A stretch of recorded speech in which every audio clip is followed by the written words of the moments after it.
Olá, gente, voltamos com o programa A Notícia de Frente. Olha só, terminamos o bloco com muitos assuntos. Falamos aqui do VLT, falamos da pré-candidatura de Simone Tebet, falamos também da pandemia aqui no estado e na capital. Muitas mensagens chegaram em relação a Tebet, tá? Então calma que eu vou trazer aqui, olha, uma imensidão de mensagens. Mas antes, vamos conferir o tweet da pré-candidata, porque ela está com Covid e não participou ontem das deliberações das 3 siglas partidárias. Então vamos ao tweet da pré-candidata Simone Tebet. Este é um reencontro do Centro Democrático não agendado pela história, mas exigido por ela. No passado, democracia, cidadania, justiça social. Hoje, pelo menos, valores e com a mesma urgência. Unimos forças por um Brasil sem fome e sem miséria. Dando a tônica do que virá pela frente durante ainda o período de pré-campanha, e ela até acabou fazendo esse tweet porque ela está com Covid-19, a princípio passa bem, não tem gravidade, não compareceu ontem em todas essas importantes deliberações, mas fez questão de se pronunciar. E agora, gente, eu vou para aquele espaço que você adora, viu? Um momento de interatividade, porque olha, as mensagens foram muitas aqui, então eu vou começar com a primeira participação do dia e falando com certeza aqui, gente, sobre a pré-candidatura de Simone Tebet. Vamos lá. Bom dia, bancada. O presidente Jair Bolsonaro está sendo forçado a participar desta marcha para Jesus em Cuiabá. Tudo isso é intermediado pelo senador Wellington Fagundes de se engajar os crentes dentro da campanha política.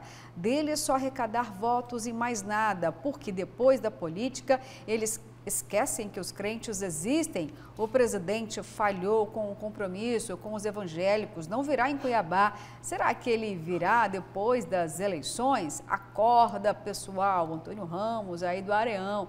Mas houve já, de fato, né, a confirmação de que o presidente não vem. Aliás, a própria Secretaria da Presidência da República disse que o presidente nunca confirmou, viu, a vinda dele na Marcha para Jesus, segundo do próprio gabinete de informações. Mas deixou a esperança, né? Deixou a esperança, né, Paulo?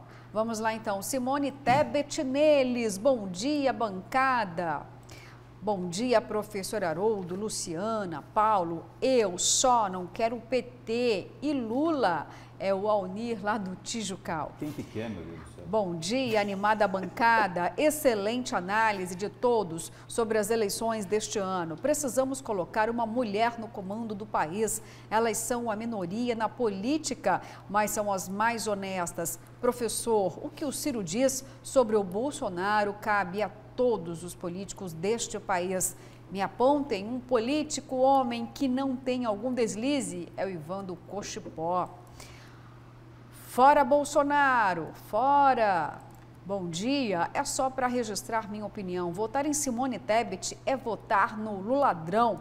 Como parlamentar, sempre mostrou uma pessoa sem personalidade política. Bom dia, bancada. Estamos lascados. MDB, como terceira via e Salvador do Brasil, sempre tiveram no poder desde os tempos de Collor. Lula, Dilma, Fernando Henrique de Bolsonaro, poder pelo poder, nenhuma novidade. Bom dia, a Simone foi bem atuante na CPI da Covid-19. Agora vocês do programa não falam do político que mais destratou as mulheres. Bom dia, bancada. Sou Ciro Gomes para presidente. Segunda opção, Simone Tebet. É o Matheus Magalhães proferindo seu voto aqui. Bom dia, bancada. Eu assisti à CPI e a Simone Tebet não ficou calada, não. Procurei as inscrições, certa, pois no YouTube tem tudo. Obrigada, Luciana. Olha, gente, muitas outras mensagens aqui.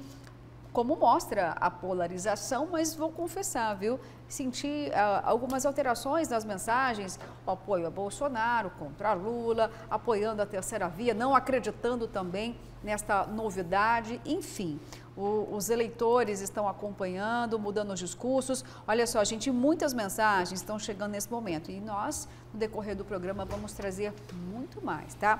Agora a gente vai mudar um pouquinho de assunto, porque nós vamos falar sobre a CPI da Águas Cuiabá.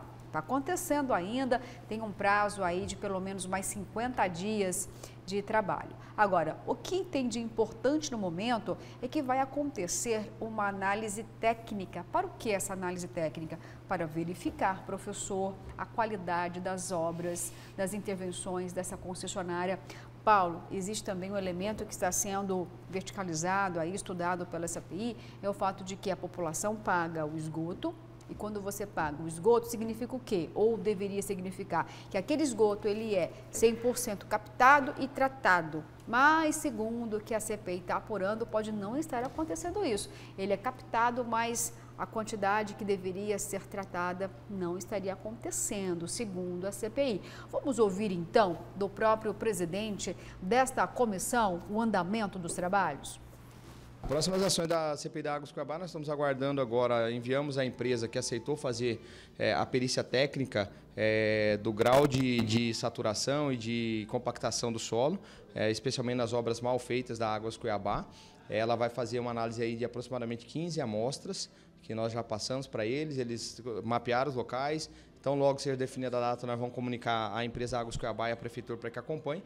Então, partimos agora também para a análise documental. Nós temos mais de 600 páginas já de documentos para analisar. Algumas licenças ambientais que eles nos mandaram estão sendo verificadas a sua autenticidade e também a compatibilidade com as obras que foram realizadas, para que aí sim a gente decida o próximo passo da CPI. Tem muita coisa que nós já apuramos, verificamos muitas irregularidades, precisamos finalizar algumas teses e acredito muito que vem um resultado muito positivo para a população. Qual a importância dessa perícia? O que pode ser identificada com ela? Olha, primeiro o bolso do cidadão. O que é mais importante nesse momento, nós analisarmos se o cidadão está pagando, é justo o valor e se o serviço prestado corresponde àquilo que está sendo pago. Porque nós já temos informação, isso foi admitido pela Águas Cuiabá, de que o cidadão está pagando taxa de esgoto em locais onde há coleta de esgoto, mas não há tratamento. Isso é muito grave. Então, o esgoto está sendo recebido pela empresa sem que ela faça o necessário tratamento. E, por outro lado, também as obras mal feitas. Cuiabá está pagando um preço. Quantas pessoas tiveram as ruas da sua casa interditadas, quantas pessoas tiveram veículos danificados, quantas pessoas sofreram até acidentes por conta de obras da Águas Cuiabá, e a empresa se coloca como se isso tudo fosse normal. Isso não é normal, isso tem um custo e a empresa precisa pagar por isso.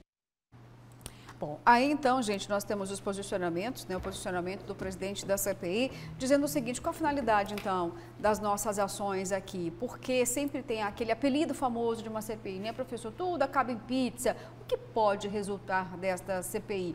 Olha só, de acordo com o que for apurado, a gente pode entender que, pelo menos, poderia ter aí uma nova postura da concessionária, multas poderiam ser aplicadas, resultando, professor, objetivo na melhor prestação do serviço público. E detalhe, chamando aí na chincha a responsabilidade da ARSEC. Pelo menos alguns desdobramentos, porque o que a população precisa é de resposta, é de serviço de qualidade, porque a conta é cara e a população paga, senão ela tem a interrupção do serviço, professor Haroldo. O que acontece é o seguinte, Luciana, a gente precisa pontuar com muita verdade e muita justiça aos trabalhos prestados pela Águas Cuiabá. A Águas Cuiabá está fazendo uma correção histórica numa cidade que nunca teve planejamento sob o ponto de vista de saneamento. As intervenções da Águas Cuiabá são extremamente necessárias para que a cidade de Cuiabá possa crescer, progredir de forma sustentável, de forma correta, sob o ponto de vista de saneamento, nos próximos 20, 30, 40, 50 anos. Ontem eu fui receber uma homenagem na Assembleia Legislativa do Estado de Mato Grosso, das mãos do deputado Wilson Santos, com relação à parte de um documentário que eu participei, de Cuiabá há 300 anos. Por que eu estou dizendo isso? Na fala do presidente do Wilson Santos, do deputado Wilson Santos, ele fez a seguinte afirmação: que a Águas Cuiabá ficará, teoricamente, na história pelo trabalho que está sendo feito e que em 3 anos nós teremos 100% de esgoto tratado aqui na nossa cidade. Ele falou de forma veemente, com convicção de que realmente isso irá acontecer. É óbvio que todos nós queremos isso. A verdade é que as intervenções, elas são necessárias, mas estão sendo feitas de uma maneira completamente errada e com um acabamento muito ruim. Por mais que esse acabamento seja terceirizado pela própria Águas Cuiabá, é de responsabilidade da Águas Cuiabá, exatamente, fazer a fiscalização desse trabalho que está sendo feito. Infelizmente, a cidade está toda retalhada. Você não consegue andar, não há suspensão de carro que suporte a situação da nossa cidade. Não tem um lugar em Cuiabá que realmente você tem um asfalto 100% com qualidade. Quando não é uma boca de bueiro, quando não é um buraco, é um caroço. Quando não é um buraco, é um caroço e o asfalto completamente destruído. É por conta exatamente dessas intervenções. Então, o que eu acho é o seguinte, eu acho que faltou cuidado e continua faltando cuidado por parte da Águas Cuiabá. A Águas Cuiabá, eu fui conhecer a estrutura da Águas Cuiabá, o investimento é um investimento milionário, para não dizer bilionário, nesses últimos anos. Tem tudo para realmente fazer com que a área do saneamento, o segmento do saneamento em nossa capital melhore e melhore muito. Agora, o que está faltando é cuidado da área de engenharia, principalmente com relação aos terceirizados que executam o trabalho de acabamento feito na medida em que as intervenções ocorrem em nossa cidade. Eu aposto que a Águas Cuiabá tem estrutura, tem competência, tem responsabilidade para poder fazer um trabalho primoroso para a nossa cidade, mas o papel da fiscalização, que agora está acontecendo por parte dos vereadores de Cuiabá, deveria estar acontecendo há muito tempo, desde as primeiras intervenções da Águas Cuiabá em nossa cidade. E, infelizmente, esperou-se que a cidade ficasse completamente destruída para que a Câmara de Vereadores pudesse agir. Isso sim é um problema. Faltou rapidez e celeridade dos nossos vereadores e eu espero que essa questão do saneamento melhore e melhore cada vez mais. E não é só isso, né? Quando fala da Câmara, eu fico questionando até esse instante, até esse momento, o papel da ARSEC. Porque quando fala transparência, o que é isso que eu estou falando? A gente tem que saber as datas, o que foi estipulado, o que faz parte do contrato. Se aquilo lá não estiver sendo cumprido, tem que se trazer as informações para que as pessoas tenham esse conhecimento, senão a gente vai ficar, talvez, se submetendo aí à exploração política indevida, né? Isso, aponto isso, aquilo, aí cria uma CPI para meter o porrete naquilo que pode ter uma justificativa. Então, eu acho que a transparência está ausente nesse processo todo. Se tivermos aí as datas, a prestação, a Câmara, por que não chama lá a ARSEC para dar e por consequência também os diretores da empresa de saneamento, para que possa então fazer essa explanação, audiências públicas e tudo mais, para passar a informação exata, está desse jeito, falta isso, a meta é aquilo. Beleza. Agora, isso que o Haroldo falou aqui, eu concordo, porque as intervenções na malha asfáltica da capital, elas, quando são reparadas, não ficam, ou pelo menos, até onde eu sei, eu ando bastante em Cuiabá, né?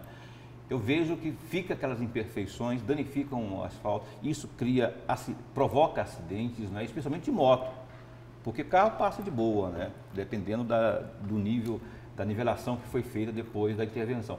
Agora, moto, e se não tiver iluminação boa também, se for à noite, complica. Eu já vi acidentes, a gente já inclusive fez reportagens de acidentes por conta dessas não providências da parte da empresa após a intervenção, ou quando foi feita a intervenção, foi feita de forma meia boca, causando aí esses perigos que há. O vice-prefeito Estopa é um dos grandes críticos, está certo, e o parlamento, essa CPI, tem que se atentar a isso aí, para que seja corrigido. Aí o demais, as demais informações é só trazer às claras o que está acontecendo para a gente botar o dedo na ferida se realmente a empresa está realmente devendo ou está dentro do cronograma. Obrigada, Paulo. Professor, agora a gente vai para uma informação importante também, novamente ao vivo aqui com o repórter Antônio Carlos Silva, porque tem campanha solidária por conta da queda da temperatura. Oi, Antônio, conta pra gente, tem alguma ação solidária de arrecadação para ajudar os menos favorecidos? Conta tudo, que ação é essa? Pois não, Luciana, Haroldo, Paulo e a você que acompanha a notícia de frente. Quem tiver aí disponível casacos, calças, meias, cachecóis, gorros, mantas, cobertores e outros agasalhos, pode fazer a doação dessas roupas. Elas serão destinadas a pessoas em situação de rua e instituições sociais. Os produtos arrecadados em maio por esta campanha, por exemplo, já foram destinados à Casa do Migrante em Cuiabá. Agora as doações podem ser feitas até o próximo dia 30 em caixas coletoras instaladas nas lojas do Comper em Cuiabá. A rede de supermercados e o Rotary Clube Cuiabá realiza essa campanha, Luciana, há 10 anos. E você começou a falar sobre a temperatura, veja só, agora na Grande Cuiabá, os termômetros marcando em torno de 21 graus, hoje a máxima não deve passar de 23 e para amanhã, o sábado, deve amanhecer aí em torno dos 18 graus. Então, não custa a gente ajudar. Fica a dica aí. Luciana, Haroldo, Paulo, é você que acompanha a Notícia de Frente. Um ótimo final de semana. Opa, Antônio, um ótimo final de semana para você também. Antônio falando, né, sobre essa importante ação humanitária. Se você tiver um agasalho, gente, um cobertor, não interessa, né, professor? Muitas vezes a quantidade, que seja apenas um, mas vai aquecer alguém com toda certeza. O friozinho vem aí, nós já estamos sentindo na pele aqui um arrepio mais forte já desde o mês passado, até uma situação atípica para Mato Grosso e principalmente aqui para a região metropolitana. Então, separa um tempinho aí que vai valer muito a pena, viu? Ajude quem precisa, faça a doação. Importante ressaltar, Luciana, o esforço de algumas entidades, né, em momentos como esse e em outros momentos também. A maçonaria tem um papel importante em campanhas sociais, o Lions Clube, o Rotary Clube, igrejas, né, todos eles de forma, alguns de forma dando publicidade ou transparência, outros de forma com mais retidão, né, não importa. Muito importante o trabalho que essas instituições fazem. O governo do estado também tem feito alguma coisa nesse sentido, a própria prefeitura de Cuiabá. Esses atos de solidariedade, de benevolência são extremamente importantes em momentos como esse. Independente do que o governo faz, cada um pode contribuir de uma forma, né? Sempre tem alguma coisa a mais dentro de casa, um cobertor, alguma coisa que possa ajudar, um alimento que possa ajudar alguém que está passando fome. Eu acho que... E não precisa dar publicidade para isso também, não. Você faz e pronto, e é o suficiente. É assim que a gente constrói uma sociedade mais justa. O nome disso é empatia. O que é empatia? Tem empatia e tem solidariedade. Empatia é quando você se coloca no lugar do outro. E aí está uma situação bem propícia para isso, né? Solidariedade é quando você, com a sua empatia, providencia, no caso aí, uma ajuda, como o caso da questão do frio, do agasalho. Então, há que você ter empatia pelo próximo e, consequentemente, a solidariedade em ajudar esse próximo. Tá certo, gente. Olha só, 7h03, vamos para um breve intervalo, mas voltamos, viu? Olha só, e se eu fosse você, continuaria ligadinho aqui. Vamos falar do presidente Bolsonaro ainda. E ficamos agora com imagem belíssima do céu aqui da capital, mostrando que vem chuva pela frente e a queda da temperatura.